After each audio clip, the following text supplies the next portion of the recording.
नमस्कार दोस्तों, target with PS Parihar channel में आपका स्वागत है। सुबह की इस वीडियो में ऐसी खबरें होती हैं जो विभिन्न समाचार पत्रों पर छाई हुई होती हैं और विद्यार्थियों के लिए आवश्यक होती हैं। तो आइए शुरू करते हैं, देखते हैं कि आज के समाचार पत्रों में ऐसी कौन कौन सी खबरें हैं। आगे बढ़ने से पहले होली की हार्दिक शुभकामनाएं। और अब शुरुआत करते हैं उत्तर प्रदेश लोक सेवा आयोग की भर्तियों से। सबसे पहली सूचना है एलटी ग्रेड शिक्षक भर्ती की। अभी हाल ही में आप लोगों ने देखा होगा, 2 विषयों के परिणाम जारी हुए हैं और परिणाम जारी होते ही बहुत सारे विवाद उत्पन्न हो गए हैं। जैसे कि एक तो विद्यार्थियों का आक्रोश है कि आंसर की जारी क्यों नहीं की गई। आंसर की भी साथ में रिजल्ट के जारी होना चाहिए ताकि विद्यार्थी अपना प्रश्न इत्यादि मिला सकें।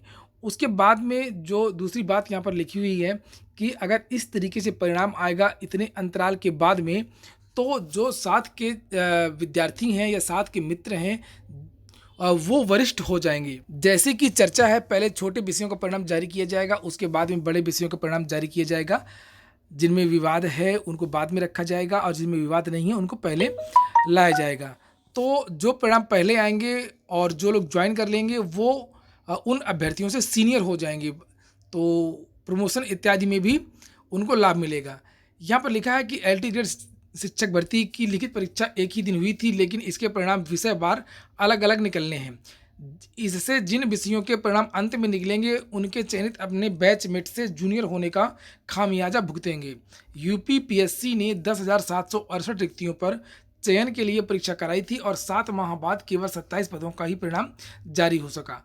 तो कुल मिलाकर के इसमें वही बात लिखी हुई है जो मैंने आप लोगों से अभी बताई। इसके बाद में बहुत सारे विद्यार्थी पूछ रहे थे कि यूपी पीसीएस प्री 2019 का जो आवेदन है वो कब मांगे जाएंगे। तो काफ़ी संख्या में अधियाचन लोक सेवा आयोग पहुंच चुके हैं, जैसे कि सूचना मिल रही है। और अभी कुछ और विभागों के अधियाचन आना शेष है। जैसे ही अधियाचन आ जाता है और उसके बाद में चूँकि इस बार 10% आरक्षण भी देना है, तो उसके बारे में भी चर्चा चल रही है और उसके बाद इसका विज्ञापन आएगा। कुल मिलाकर के जो इसका विज्ञापन है पीसीएस 2019 का, यह मई में आने के आसार हैं, यानी कि मई के बीच में, यानी कि दूसरे सप्ताह तक आने के आसार हैं। इसके बाद में अगली सूचना है कि जो रेलवे आरपीएफ की जो भर्ती हुई थी उसके रिजल्ट जारी कर दिए गए हैं। आप लोग उसको देख सकते हैं। ये वेबसाइट है SIRPF ऑनलाइन reg.org। इसमें आप लोग आरपीएफ का रिजल्ट है वो देख सकते हैं। और ये जो वेबसाइट है ये आरपीएफ कांस्टेबल की जो भर्ती हुई थी उसकी है। आप देख सकते हैं constable1.rpf ऑनलाइन reg.org। यहाँ पर भी दिया हुआ है आरपीएफ कांस्टेबल का परिणाम। इसके बाद में एक और सूचना है कि जो 68,500 शिक्षक भर्ती हुई थी उसमें जिन अभ्यर्थियों का सत्यापन हो गया है, यानी टीटी इत्यादि की जो मार्कशीट है उसको वेरिफिकेशन करवा लिया गया है, उन विद्यार्थियों का, उन शिक्षकों का वेतन जारी कर दिया गया है। लिखा है जिले के परिषदीय स्कूलों में 68,500 सहायक अध्यापक भर्ती में चयनित 100 से अधिक शिक्षकों को होली पर वेतन का तोहफा मिला है। बेसिक शिक्षा अधिकारी संजय कुमार कुशवाहा ने 18 मार्च को इन शिक्षकों के वेतन भुगतान का आदेश जारी कर दिया है। इसके बाद में अगली सूचना है कि उत्तर प्रदेश के जो राज्य कर्मचारी हैं उनके डीए की जो घोषणा हुई थी कि 9 से बढ़ाकर के 12% कर दिया गया है, उनके डीए का भुगतान कर दिया गया है, उसके आदेश दे दिए गए हैं। लिखा है योगी सरकार ने होली पर राज्य कर्मचारियों को बड़ा तोहफा देते हुए उन्हें मिलने वाला महंगाई भत्ता 9 से बढ़ाकर 12% नकद भुगतान का निर्देश दिया है और प्रदेश के 18 लाख कर्मचारियों को इसका फायदा होगा और इसके आदेश जारी कर दिए गए हैं और ये आ गया है। यहाँ पर लिखा हुआ है कि 1 जनवरी 2019 से मिलेगा बढ़ा हुआ भत्ता, 31 मार्च से पहले नकद देने का निर्देश। अगली सूचना है इग्नू की। इग्नू में जो परीक्षा होती है जून में, तो उसकी जो परीक्षा फॉर्म है उसमें आवेदन के लिए 31 मार्च तक का मौका है। तो जिन अभ्यर्थियों ने अभी तक परीक्षा फॉर्म न भरा हो वे भर सकते हैं। लिखा हुआ है कि इग्नू में दाखिला खिड़की खुली, विकल्प में विषय न मिलने पर रजिस्ट्रार से मांगे मदद।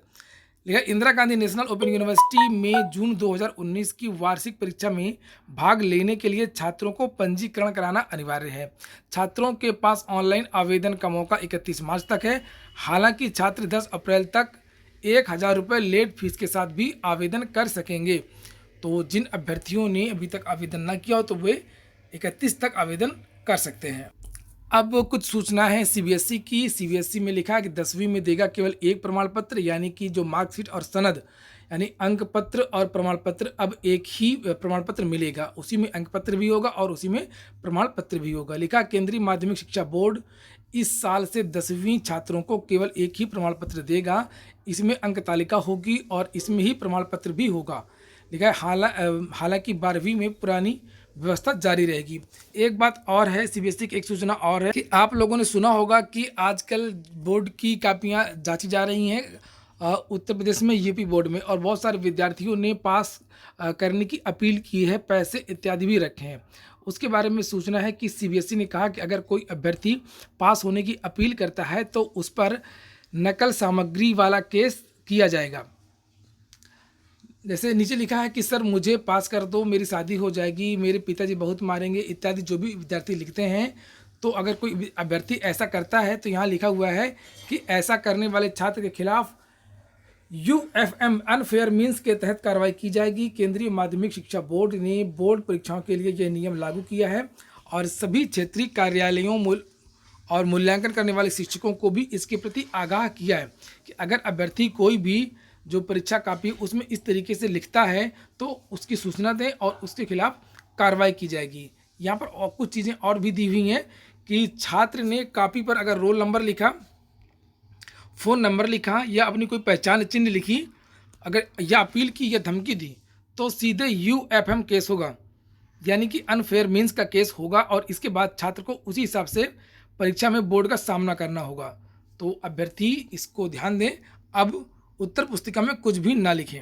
इसके बाद में अगली सूचना है कि उच्च शिक्षण संस्थानों में गरीब सवर्ण कोटे के अमल की तैयारी।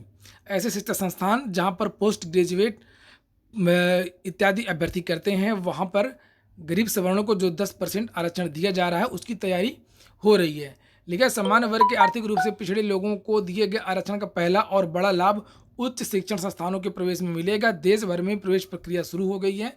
सरकार ने इन सभी संस्थानों में आरक्षण कोटे के अमल को लेकर के तैयारी तेज कर दी है। साथ ही इस वर्ग के सभी हकदारों को इसका लाभ मिलेगा और इसके लिए शैक्षणिक संस्थानों में विशेष सतर्कता बरतने को कहा गया है। तो कुल मिलाकर के इसकी पुष्टि हो गई है कि इन संस्थानों में भी 10% आरक्षण दिया जाएगा। इसके बाद में अगली सूचना है कि कलेक्ट्रेट और तहसीलों में संविदा के आधार पर चतुर्थ श्रेणी को जो कर्मचारी होते हैं उनकी भर्ती हुई थी और उसमें ढेर सारी अनियमितता हुई थी।